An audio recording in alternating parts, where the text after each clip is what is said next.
He damn near smoked you. We see it on Twitter. It's your boy James. Trust the process. Oh my God. I want to just talk about protecting your peace. And sometimes it's not easy to protect your peace. Sometimes we have to go through those hard times in order to appreciate the good times. Die being dirty. It's your boy James with the Stop Being Dirty. Stop eating dirty. Trust the process. Protect your peace.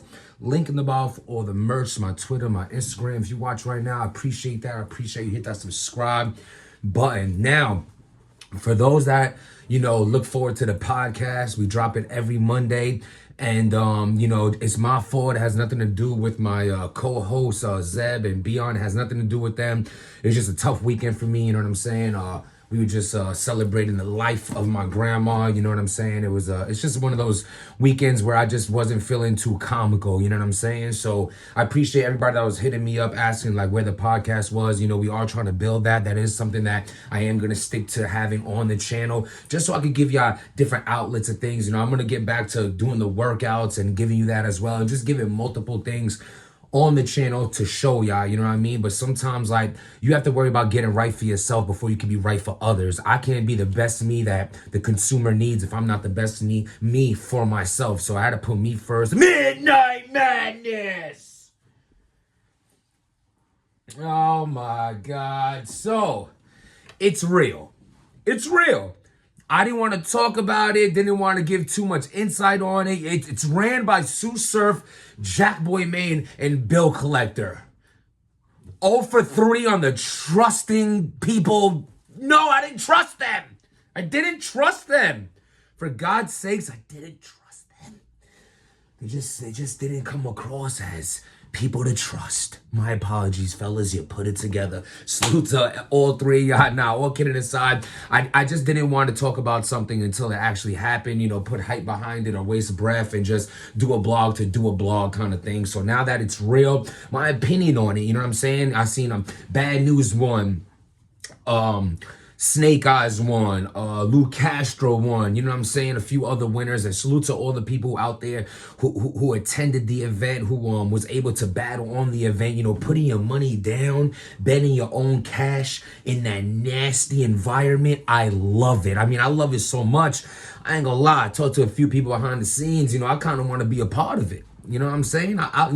Shit. Salute to A-Verb. My record's pretty good on betting. You know what I'm saying? Like, salute to A-Verb. You know what I'm saying? For real. Like, that's never a shot to him. Like, he's a legend in the game. And that was definitely one of the biggest moment, if not the biggest moment of my career. Salute to Verb. You know what I'm saying? But yeah, man, I'm with it. You know what I'm saying? So I definitely like the energy. It makes me want to, battle rap lately been making me want to get back in the ring, just like the feel of it. You know what I'm saying? Like, I didn't really like and it's no excuses. I ain't really with the pandemic setting. You know what I'm saying? That studio shit that Smack does, and only 7 peoples are allowed in the room, and I battle Your Honor and a fucking VIM Jimmy Jazz, and I ain't with all that. Even me and Ace would have had such a crazier battle. Like, he could have won on a big stage. It just would have been a better battle. We're bigger entertain the crowd type. But even though it's a small setting, this setting is more gritty. You're stuffed in there. It's not like, hello, like we're like literally battling in a stadium. Me and Ace are on. It's no excuses. I'm just trying to say I like the setting. I like everything about Midnight Madness, and I especially like that it could revive your career. This could be a career reviving situation. You know what I'm saying? You have battlers that really get to show that gritty, grimy, like Snake Eyes is built for that. Bad News is built for that. So when I hear that these guys are winning in that setting, I'm not surprised at all. You know what I'm saying? That's the setting I come from. You know what I mean? But me and Rosenberg Raw, when I battled him on Bloody Knuckles, we was face to face the whole, me and Shotgun Suge in the trap house, like all that closed room stuffed setting, you know what I'm saying? And it's definitely fire. I feel like it could definitely put eyes on people that people might sleep on, you know what I'm saying? I think Bad News is definitely slept on. I think Snake Eyes is slept on, you know what I'm saying? I think their opponents is slept on. Lou Castro, on a downslope right now was able to use this to now put him back in a better position. You know what I'm saying? Because they only love you for what you did last. So no matter how many dope battles Lou has given us, his recent ones have been caca. So because of that, you know, he goes and battles Big T, you know, and gets a win over Big T, I believe. And that's super fire. Was it Big T? I don't want to throw it out there if that's not. I'm pretty sure it was Big T. But yeah, what do y'all think? I definitely like. I think it could definitely do a lot for your career because it gives you an extra like. Yeah, I came in this ring. It's like winner or loser gets a super respect factor because they put their money on the line. You're going home. Well, I'm not saying you're going to use your last dollar on it, but as far as the battle goes, you're going home with nothing. You know what I'm saying? I'm thinking the staff is definitely flying them out. So it's not like you just stuck at the damn airport, like, help me please. But the fact that you're putting your bread down, they have a minimum amount of bread you're allowed to put down. I think it's like 500 or 1,000. I also like that because not 1,000 would be lit because like not anybody could just get $1,000. You know what I'm saying? I'm not here to talk about my lifestyle, your lifestyle. I'm just saying that's $1,000 to rap and possibly just give it to someone after 9 minutes. I don't care what position you are in life. That doesn't feel good. So I definitely like how they're trying to push it. You know, all this is really missing right now is putting some real big dogs in that ring. You know, I'm hearing Calicoe and John John. Calicoe called out John John for a 1-rounder on Midnight Madness. I think Calicoe is very smart. I don't think Calicoe could get John John in 3 rounds. I don't think he can. I think John John is just a well overall battle rapper, and he'll also take that battle. I don't know. I don't want to say more serious than Calicoe, as if Calicoe be slacking on battles, but that just sounds like a battle Calicoe only has 1 good round for. Do you agree with me? Like, I feel like he'll agree with me. He wants the battle only for 1 round, so it has to be something that he feels like he just wants to, like, he's one of those, like, get this off my chest rounds. It's like a first round intro mixed with, like, 3rd round talk to you in one.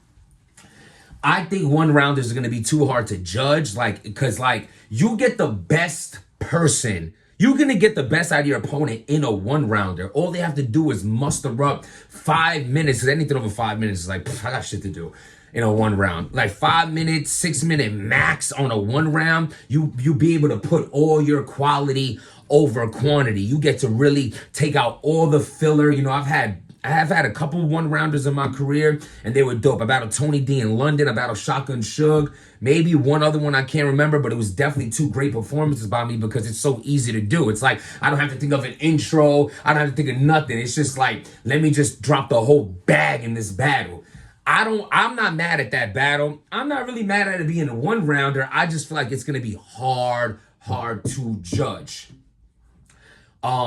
As far as the judging system goes, I mean, it is what it is. Money is on the line. You have to go in there and you have to make the battle convincing. You have to win convincingly. And I think that aspect of Midnight Madness is super, super dope. Like, just the fact that it's like, yo, this is judged. Like, you have to, like, this is one of those things that has to be clear. You might think you go into every battle like that, and you should.